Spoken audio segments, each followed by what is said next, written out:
Hello there. It's Dr. Kyle Brandon Jackson again, but my students just call me Kyle. And I wanted to talk a little bit about my teaching. So I have experience teaching political studies at Queen's, gender studies at Queen's, political science at Carleton, and then 3 years of full-time faculty experience as a visiting lecturer in the Gender, Race, and Identity Department at the University of Nevada, Reno. That was after finishing my PhD. 1 month after I graduated, I started there. It was a term-limited position, successfully renewed the maximum number of times. And it was a tremendous experience that also included being a faculty advisor for religious studies, women's studies, ethnic studies, and Holocaust, genocide, and peace studies. And when I was teaching there, I was mainly teaching in women's studies. But of course, this crossed over as well into sexuality studies, queer studies, critical race content, decolonial content. I designed a number of courses and taught the courses that I designed, really all the way from the first year introductory course in women's studies all the way up to a course in transnational feminist and queer theories and social movements. That was for master's and PhD students. In between that, there were methods courses, feminist theory, feminist methods, queer politics, violence and nonviolence, theories of violence, and particular focus on structural violence.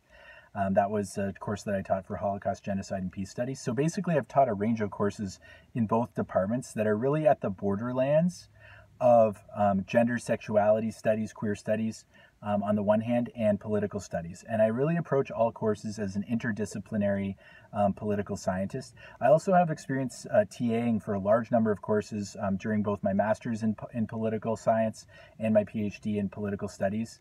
More critical courses as well as more conventional courses, including more conventional comparative courses.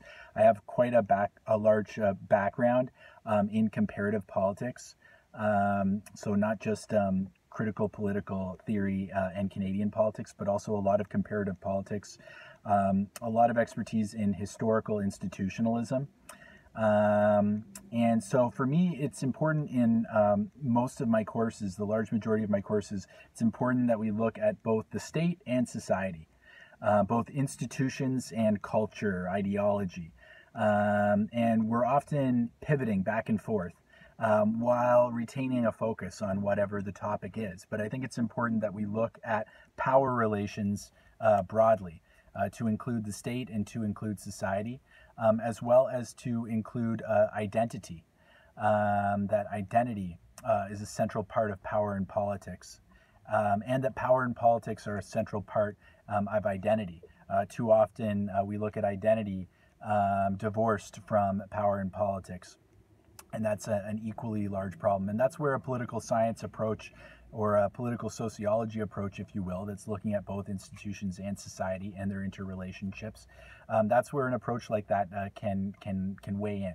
Of course, it depends on the individual course. So if I'm teaching a course that's focused on institutions, then that's where I keep the focus. But I think even then, it's important to step outside and look at interactions between these institutions and society, even if we're using a framework that sees institutions as central.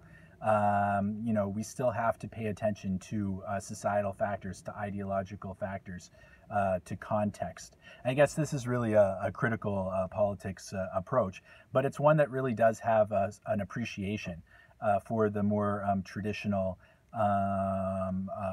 fields and subfields, I should say, and approaches within the discipline. So specifically identity politics and also leftist politics.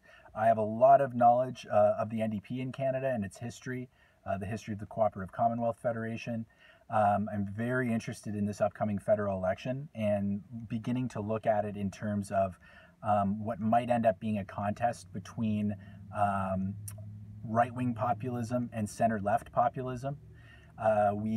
It'll be interesting to see whether that phenomenon that we saw last year in the Ontario provincial election and also in the Quebec provincial election, kind of a collapse of the center and the development of a right populist and center-left populist struggle, ideological struggle, whether that takes place in the federal election.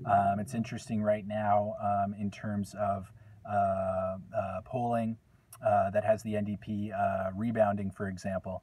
And if we think about the Liberal coalition and how the Liberal Party went from third place to first place in the span of the last election campaign, we can start to see, that the coalition was rather tenuous.